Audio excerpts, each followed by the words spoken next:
Los ingenieros de la Luftwaffe que crearon esta bala no tenían intención de matar personas.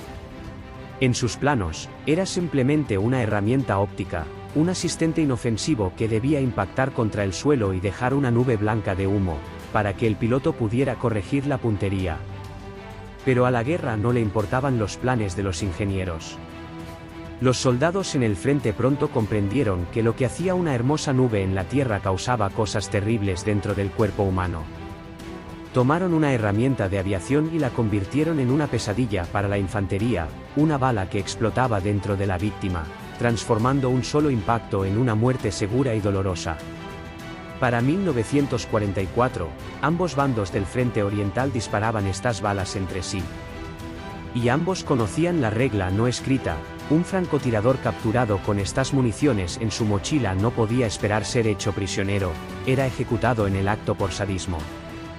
Esta es la historia del B-Patrón, un proyectil que convirtió el duelo de francotiradores en una ejecución. La historia de cómo una herramienta de aviación inofensiva se convirtió en la marca negra de la infantería. Y para entender cómo la técnica venció al humanismo, debemos volver a la época en que la guerra aún intentaba parecer noble. El frente oriental desde los primeros meses operaba bajo leyes que no tenían nada que ver con las convenciones firmadas en las salas de paz de las capitales europeas. Sin embargo, incluso para los estándares de esta guerra, lo que los francotiradores alemanes enfrentaron a partir de 1941 era algo nuevo. Los soldados soviéticos comenzaron a usar municiones incendiarias de puntería, desarrolladas originalmente para la ametralladora de alta velocidad SHKAS, y las aplicaban contra la fuerza viva. Estas balas fueron creadas para lo mismo que los B-patrones alemanes: corregir el fuego en el aire. La declaración prohibía proyectiles de menos de 400 gramos, explosivos o con sustancias incendiarias. La lógica era simple e indiscutible: si una bala normal incapacita a un soldado, una que lo destruye desde dentro no hace la guerra más efectiva, solo más cruel. Los convenios de La Haya de 1899 y 1907 confirmaron y ampliaron este principio. Usar B-patrones contra la fuerza viva era un crimen de guerra, y las unidades de infantería regulares de la Wehrmacht no tenían derecho a emplearlas. Sin embargo, Ayerberger no esperó autorización. Comenzó a recolectar cartuchos incendiarios soviéticos de puntería de los cuerpos de los soldados muertos y los usaba en el fusil de francotirador Masina Nagant capturado con visor óptico PU. No era orden ni sanción del mando, sino decisión personal de un soldado que veía diariamente lo que estas balas hacían a sus camaradas y concluyó que luchar con guantes contra un enemigo que pelea con puños desnudos era perder.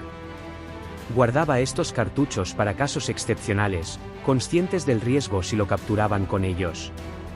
Pero en el frente oriental para 1943, la captura era más teórica que real. Los francotiradores rara vez eran hechos prisioneros, sin importar las municiones que portaran. Para entender por qué el B-patrón causaba tal terror, debemos mirar dentro de la bala, donde los ingenieros alemanes compactaron un mecanismo que convertía una herramienta de corrección inofensiva en algo prohibido por el derecho internacional. La bala pesaba 10,85 gramos y exteriormente casi no difería de la estándar. Pero dentro contenía un sistema miniatura que funcionaba con un principio de espoleta inercial. Un percutor libre se desplazaba hacia atrás al disparar y así se armaba. La bala salía del cañón a 800 metros por segundo, manteniendo el percutor en la posición trasera por inercia. Al impactar, el brusco frenado hacía que el percutor avanzara e impactara la cápsula de titrilo, un potente explosivo. La detonación encendía fósforo blanco en la punta de la bala. La declaración prohibía proyectiles de menos de 400 gramos, explosivos o con sustancias incendiarias. La lógica era simple e indiscutible: si una bala normal incapacita a un soldado, una que lo destruye desde dentro no hace la guerra más efectiva, solo más cruel. Los convenios de La Haya de 1899 y 1907 confirmaron y ampliaron este principio. Usar B-patrones contra la fuerza viva era un crimen de guerra, y las unidades de infantería regulares de la Wehrmacht no tenían derecho a emplearlas. Sin embargo, Ayerberger no esperó autorización. comenzó a recolectar cartuchos incendiarios soviéticos de puntería de los cuerpos de los soldados muertos y los usaba en el fusil de francotirador Masina Nagant capturado con visor óptico Q. No era orden ni sanción del mando, sino decisión personal de un soldado que veía diariamente lo que estas balas hacían a sus camaradas y concluyó que luchar con guantes contra un enemigo que pelea con puños desnudos era perder. Guardaba estos cartuchos para casos excepcionales, conscientes del riesgo si lo capturaban con ellos. Pero en el frente oriental para 1943, la captura era más teórica que real. Los francotiradores rara vez eran hechos prisioneros, sin importar las municiones que portaran. Para entender por qué el B-patrón causaba tal terror, debemos mirar dentro de la bala, donde los ingenieros alemanes compactaron un mecanismo que convertía una herramienta de corrección inofensiva en algo prohibido por el derecho internacional. La bala pesaba 10,85 gramos y exteriormente casi no difería de la estándar. Pero dentro contenía un sistema miniatura que funcionaba con un principio de espoleta inercial. Un percutor libre se desplazaba hacia atrás al disparar y así se armaba. La bala salía del cañón a 800 metros por segundo, manteniendo el percutor en la posición trasera por inercia. Al impactar, el brusco frenado hacía que el percutor avanzara e impactara la cápsula de titrilo, un potente explosivo. La detonación encendía fósforo blanco en la punta de la bala. Cuando esto ocurría en tierra o en la cubierta de un avión, el resultado era un destello y una nube blanca de humo de 1 metro de diámetro, visible a 1 kilómetro. Así se creó el B-patrón y así se describía en la documentación, útil para ametralladores de la Luftwaffe. Pero al impactar en un cuerpo humano, la física actuaba distinto. Los tejidos blandos retardaban la bala lo suficiente para disparar el mecanismo, pero no la detenían de inmediato.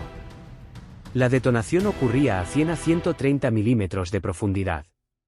No penetraba limpia como una bala normal, que dejaba orificios de entrada y salida dando oportunidad de sobrevivir. El B-patrón explotaba dentro, y el fósforo blanco, que en aire abierto formaba una nube inofensiva, se convertía en fuente de daño térmico y químico a los órganos. Ayerberger relató que una sola bala podía destruir un tronco de 5 centímetros de diámetro. Imaginar su efecto sobre tejidos humanos es fácil. Durante mucho tiempo, el uso del B-patrón permaneció como iniciativa personal de algunos francotiradores, actuando bajo riesgo propio, usando balas soviéticas capturadas o munición obtenida de manera no oficial de almacenes aéreos.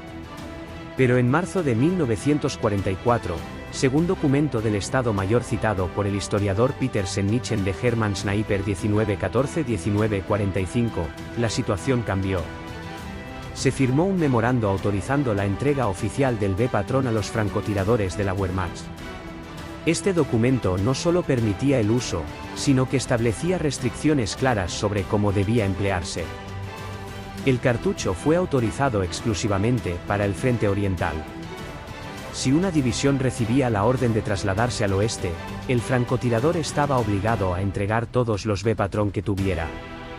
En el frente occidental, donde los alemanes combatían contra británicos y estadounidenses, estos cartuchos no se utilizaban. El frente oriental existía en su propia dimensión moral, donde las reglas que aún se observaban en Occidente habían perdido hacía tiempo su fuerza. El B-patrón se convirtió en una especie de marcador de esa frontera, la encarnación física del hecho de que la guerra en el este se libraba bajo otras leyes. La dotación era de 20 cartuchos B por francotirador junto con 90 cartuchos ordinarios, 20 de enero del 10, menos de una quinta parte del equipo de combate. Cada uno de esos cartuchos exigía una decisión consciente del tirador, si el objetivo justificaba gastar uno de los 20. Y cada cartucho en la cartuchera era al mismo tiempo arma y sentencia para su portador, porque ambos bandos conocían la regla no escrita del frente oriental. Un francotirador capturado con balas ennegrecidas no podía esperar el estatus de prisionero de guerra.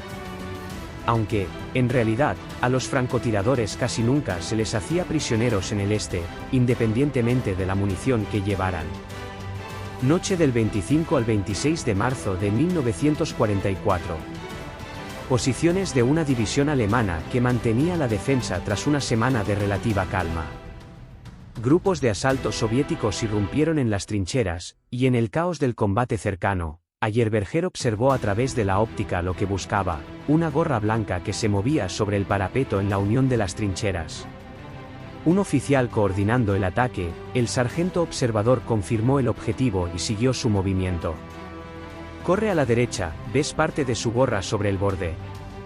Ayerberger cargó un cartucho explosivo. No porque una bala normal no pudiera matar a ese hombre, sino porque en aquella silueta fugaz entre refugios había que acertar una sola vez. Y esa vez debía garantizar el resultado. Un disparo. El comandante cayó. El ataque, privado de dirección, se desmoronó. Pero Ayerberger no utilizó el B-patrón solo para eliminar objetivos clave. En sus memorias describe otra táctica. Durante ataques masivos soviéticos disparaba balas explosivas contra los hombres de las primeras oleadas. Caían sin morir instantáneamente. Gritaban de dolor durante minutos, y ese sonido actuaba sobre los atacantes con más fuerza que el fuego de ametralladora. Sus compañeros vacilaban, perdían impulso y finalmente retrocedían. El B-patrón, en sus manos, funcionaba menos como medio de destrucción y más como instrumento de supresión psicológica. Ahí residía su eficacia más oscura. En otro episodio, Ayerberger frustró en solitario un ataque mecanizado utilizando cartuchos explosivos soviéticos capturados. Disparaba con precisión a través de las rendijas de observación de los transportes blindados Semioruga M3 estadounidenses suministrados a la URSS, alcanzando a los conductores a menos de 100 metros. Una bala explosiva que penetraba por una estrecha rendija dentro del casco blindado no dejaba oportunidad a la tripulación. Los vehículos se detenían uno tras otro y el ataque se desintegraba. La autorización del B-patrón no otorgó ventaja estratégica a Alemania. Solo igualó las condiciones en una carrera de brutalidad imposible de ganar. La parte soviética respondió ampliando el uso de sus propios cartuchos incendiarios más allá de los francotiradores. Aparecieron en cintas de ametralladora y cargadores de infantería, ambos bandos se acusaban mutuamente de haber violado primero las convenciones. Y ambos tenían razón a su manera, porque en 1944 ya era imposible, e irrelevante, determinar quién comenzó. La escalada seguía su propia lógica, donde cada paso parecía una respuesta justificada al anterior. Quizás la ilustración más clara del efecto de una bala explosiva sobre el cuerpo humano ocurrió antes del Frente Oriental, en otra guerra. El 6 de marzo de 1940, una semana antes del final de la Guerra de Invierno soviético-finlandesa, el francotirador finlandés Simoaja, con más de 500 bajas confirmadas, recibió el impacto de una bala explosiva soviética en la parte inferior del rostro. La bala destrozó la mandíbula inferior, arrancó la mejilla izquierda y destruyó gran parte del maxilar superior. Los soldados que lo encontraron informaron que la mitad de su rostro había desaparecido. Lo creyeron muerto y lo colocaron sobre una pila de cuerpos hasta que alguien notó que su pierna se movía. Sobrevivió, pero su recuperación tomó 14 meses y 26 operaciones. Su rostro quedó desfigurado de por vida. Un disparo. Un impacto. Y fue suficiente para transformar al francotirador más letal de la historia en un hombre que sus antiguos camaradas apenas reconocían. En el frente oriental, escenas similares ocurrían a diario en ambos bandos. La bala creada para producir una pequeña nube de humo sobre un campo de tiro se convirtió en herramienta cotidiana en una guerra donde el concepto de arma prohibida perdió significado práctico. Hoy el B-patrón existe como objeto de colección. Las cajas originales de cartón con marcas de fábrica aparecen ocasionalmente en subastas histórico-militares. En la mayoría de los países europeos estos cartuchos están clasificados como explosivos y prohibidos para circulación libre, algo notable para munición de 7,92 milímetros. Los coleccionistas describen un detalle característico: si se agita ligeramente, se oye un suave golpeteo dentro de la bala. Es el percutor flotante, el diminuto fragmento de metal del que dependía todo, que aún se mueve libremente dentro del proyectil, golpeando la ampolla de vidrio con titrilo. 80 años después, el mecanismo sigue intacto. Le es indiferente cuánto tiempo ha pasado. La Declaración de San Petersburgo, el documento que el B-Patrón violaba cada vez que se usaba contra una persona, sigue siendo norma vigente del derecho internacional. Su principio pasó a las convenciones de La Haya, luego a los protocolos de Ginebra y finalmente se convirtió en base del derecho humanitario moderno. La ironía es profunda, la declaración fue iniciada por el Imperio ruso, el primer país en crear una bala explosiva de fusil y el primero en proponer su prohibición. 73 años después, la Unión Soviética sería la primera en usar masivamente un análogo contra personas en la Segunda Guerra Mundial. En el 140 aniversario de la declaración, el presidente del Comité Internacional de la Cruz Roja, Jakob Kellenberger, afirmó que quienes redactaron ese documento trazaron una línea en la arena respecto a los medios y métodos de guerra. Una línea que, al cruzarse, elimina cualquier noción de humanidad. La historia del B-Patrón muestra cómo esa línea se borra, no por una sola orden, sino gradualmente, bajo una lógica que a cada parte le parece impecable. Una parte decide que puede hacerlo porque el enemigo ya lo hace. La otra toma la misma decisión por la misma razón. Un cartucho de 11 gramos, diseñado para dejar una inocente mancha blanca en el suelo, se convirtió en sentencia tanto para quien lo recibía como para quien lo portaba. Se puede debatir quién violó primero la convención. Pero el B-Patrón demostró algo indiscutible: cuando en la guerra se cruza la línea, no hay camino de regreso.